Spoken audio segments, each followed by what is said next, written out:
नमस्कार दोस्तों संभल से सपा सांसद जियाउर रहमान बर्क को एक नोटिस भेजा गया है। उस नोटिस में लिखा गया है कि बिना नक्शा पास कराए मकान का निर्माण किया गया है। निर्माण कार्य को तुरंत रोका जाए, नहीं तो 500 रुपए रोजाना देने होंगे या फिर 10,000 रुपए का जुर्माना और सजा भी दी जा सकती है। दरअसल दोस्तों यहाँ पर पूरा मामला ये है कि संभल में सपा सांसद को नोटिस दिया गया है इस बात को लेकर के, क्योंकि उनका मकान जो निर्माण हो रहा है, जो बन रहा है, वो बिना नक्शा पास कराए इस मकान का निर्माण किया जा रहा था। इस मामले पर उन्हें नोटिस दिया गया है।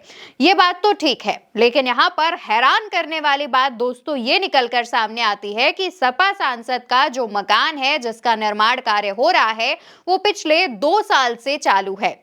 और फिलहाल के लिए सपा सांसद का बयान भी सामने आया, जिसमें उन्होंने कहा कि उनके मकान का जो निर्माण है वो 1 साल से बंद पड़ा हुआ है।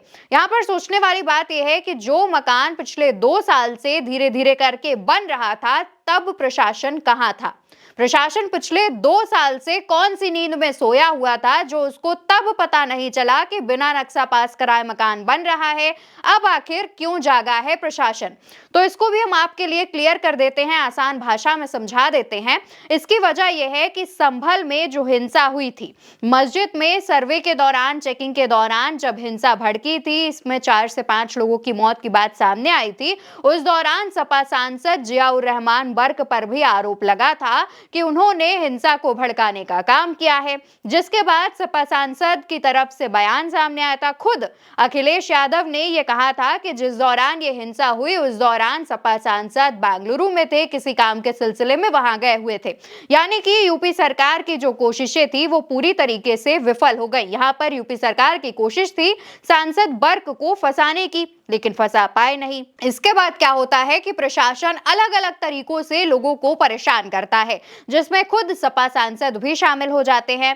प्रशासन यहाँ पर कार्रवाई कर रहा है, अवैध अतिक्रमण को हटाने की कार्रवाई, जिस पर बुलडोजर एक्शन लिया जा रहा है। इसके अलावा बिजली चोरी और खंबे और तमाम तरीके के जो चोचले हैं वो प्रशासन लेकर आ रहा है, जिससे वहां पर लोगों को परेशान किया जा सके। इन लोगों में सिर्फ एक खास समुदाय शामिल है, जो कि मुस्लिम समुदाय है। यहाँ पर मुस्लिम समुदाय के लोगों को परेशान करने के लिए प्रशासन तरीके के जो पैतरे हैं अपना रहा है। इसके अलावा अब सपा सांसद के खिलाफ भी ये नोटिस जारी कर दिया गया है। नोटिस में साफ साफ ये कहा गया है कि निर्माण रुकवाया जाए, जिसके बाद सपा सांसद खुद कह रहे हैं कि पिछले 1 साल से निर्माण हो ही नहीं रहा है, तो रुकवा क्या दें?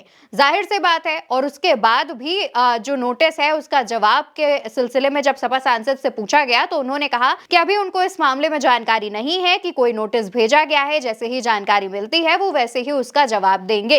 लेकिन दोस्तों यहाँ पर ये सोचने वाली बात है कि 2 साल से प्रशासन नींद से नहीं जागा। अब अचानक से संभल में जब हिंसा हुई, सपा सांसद को फंसाने के लिए जो बयानबाजी हुई, तब भी नहीं फंसे, तो अब उनके खिलाफ इस नोटिस को लाया गया है। अब देखना होगा कि आखिर इस नोटिस के बाद यूपी सरकार या फिर यूपी की पुलिस आगे क्या एक्शन लेती है, वहां पर रह रहे लोगों को कितना परेशान कर सकती है, ये भी देखने वाली बात होगी। फिलहाल के लिए इस वीडियो में इतना ही। आप उल्टा चश्मा यूसी पर मेरा ये वीडियो देख रहे हैं और मैं आपके साथ अवंतिका अवस्थी हूँ।